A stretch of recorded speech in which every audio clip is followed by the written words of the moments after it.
Hello student, I am Vishnu Dubey, Biology faculty of Alok Bharti Shikshan Sansthan.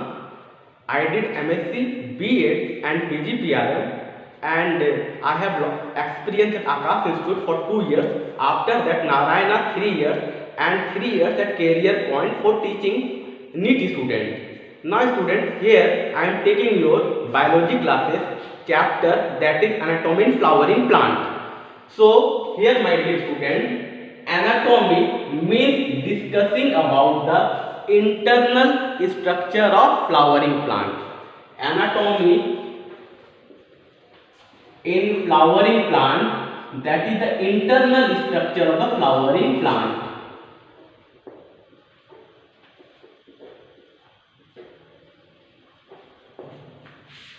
Internal structure of flowering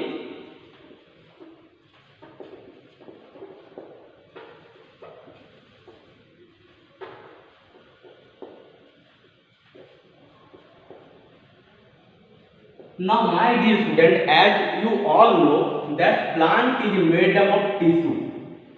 Tissue means group of the cells. It means group of the cells combined together for performing similar type of function. So here we can write that it is a group of cells from same origin to perform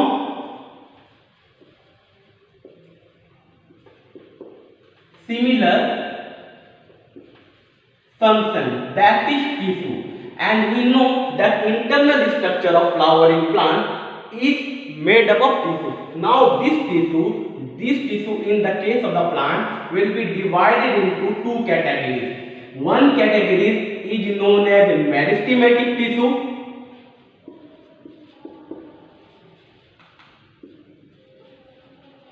and the second category is known as permanent tissue.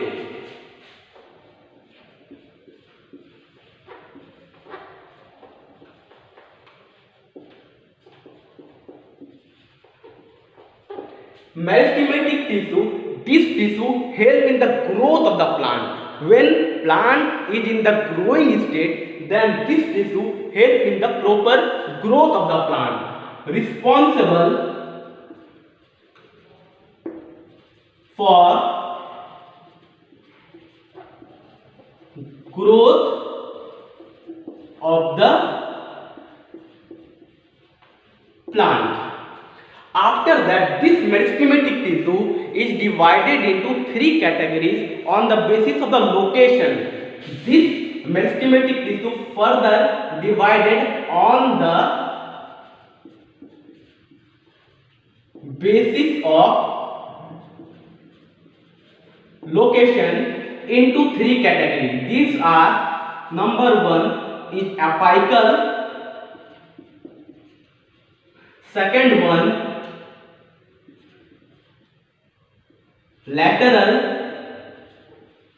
and the third one is intercalary. These are three types of meristematic tissue on the basis of the location. You can remember this by remembering one word, that is ali, A-L-I, ali. Apical tissue is present at the tip of the plant. It is present at tip of plant. Lateral tissue is present at the lateral side of the plant and it helps in the growth of thickness in the case of the plant. So that is the lateral tissue. It is present at lateral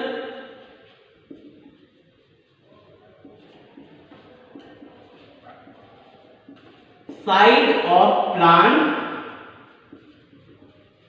responsible for thickness of the plant.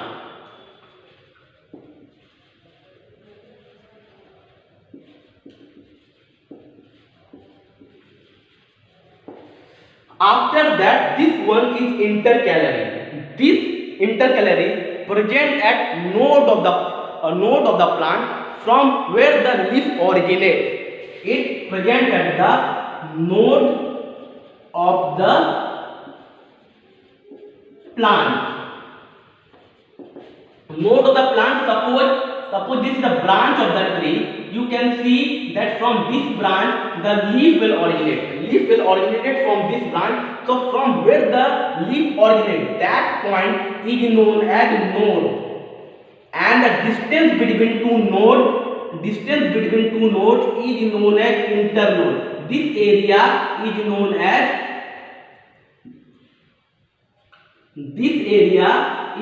as internode. So it will help in increasing the area of the internode.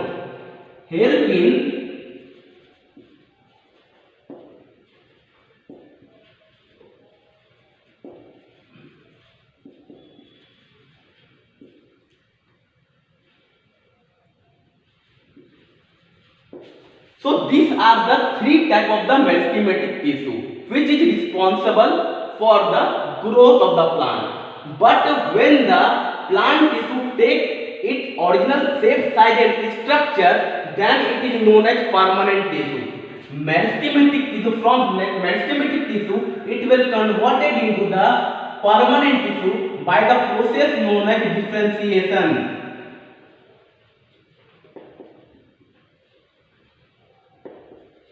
It means it is a tissue which is permanent, shape, size and structure. And this permanent tissue again will be divided into two categories. That is simple permanent tissue and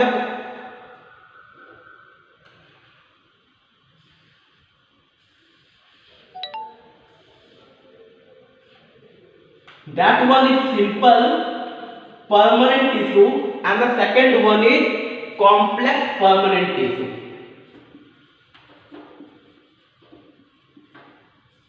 Simple permanent tissue, that is the similar type of the cell, then it is known as similar permanent tissue. Similar, which is formed from the similar type of cells. And it is formed, this complex tissue is form of different type of cell. Here it is form of different type of cell. Then it is known as complex permanent tissue. This simple permanent tissue again divided into three categories. That is, number one is parenchyma.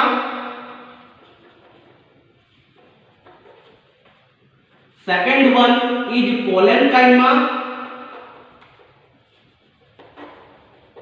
and third one is sclerenchyma.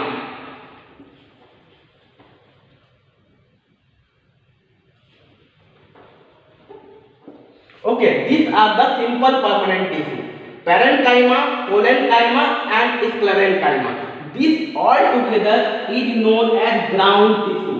This one is known as ground tissue. And one more tissue, that is the epidermal tissue. Epidermal, that will help in building the cover of the plant. Cover of plant. That is in the category of simple permanent tissue.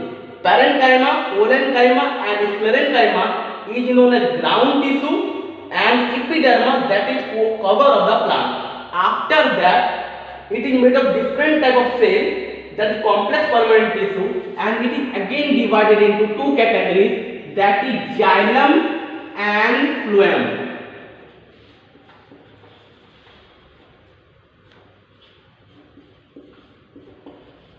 Both these are the conducting tissue. These are the conducting tissue. So these are all about the anatomic in flowering plant. In my next class, I will discuss about each and every part of the tissue. For this class, again I am revising the topic for the better clarification. That is tissue, it means group of the cells from same origin to perform similar function. This tissue is divided into two categories. One is meristematic, which is responsible for growth of the plant. Second one is permanent. By the process of the differentiation, meristematic tissue will convert into the permanent tissue and it will attain permanent shape, size and structure. This meristematic tissue on the basis of the location divided into three categories, that is apical, second one is lateral and the third one is intercalary. Apical tissue is present at tip of the plant, lateral at the lateral side of the plant, which is responsible for thickness of the plant, and the intercalary that is present in the node of the plant and help in increasing the internode. Means leaf originated from one point, that point is known as node and the distance between two nodes is known as internode. You can remember the meristematic tissue by one simple term that is known as ali, A-L-I. After that, I am moving to the permanent tissue. It will be again divided into two categories, that is the simple and the complex. Simple made up of similar type of cell or tissue and the complex is made up of different type of cells. This simple permanent tissue categorized into three categories, that is parenchyma, parenchyma and sclerenchyma. These are known as ground tissue. And one epidermal tissue also come in the category of the simple permanent tissue, which help in making the cover of the plant. After that, the complex tissue, which is made up of different type of the cell, and these are xylem and phloem. Both these help in the transportation of water and food, so it is known as conducting tissue. This all about anatomy in flowering plant. Thank you, students.